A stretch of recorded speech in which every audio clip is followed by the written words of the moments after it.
lang hapreng ka sorkar bat kinong ringap.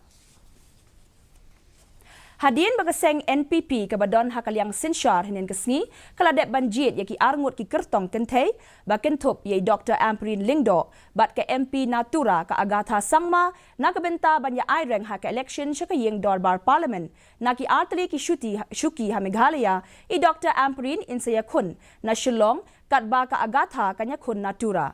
Haba ay jingkren siya kinong to kubor, kakertong kaseng NPP na Shillong Parliamentary Constituency, i Dr. Ampareen Lingdo ilaong, bakas ngongo bakaseng kaperkat, baki arngot ki kertong kentay, kinsaya hab-haban mi kmat, yakajala kaba ay jat siya kakentay, hakayeng Dorbar Parliament. I'm so grateful that the party thinks that two women candidates will be well matched to represent the state, a matrilineal state in Parliament.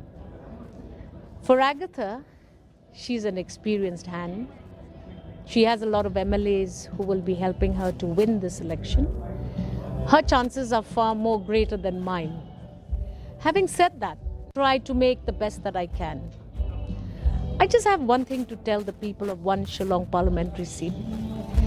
If you think I'm fit to be your candidate and represent you in Parliament, I will surprise you.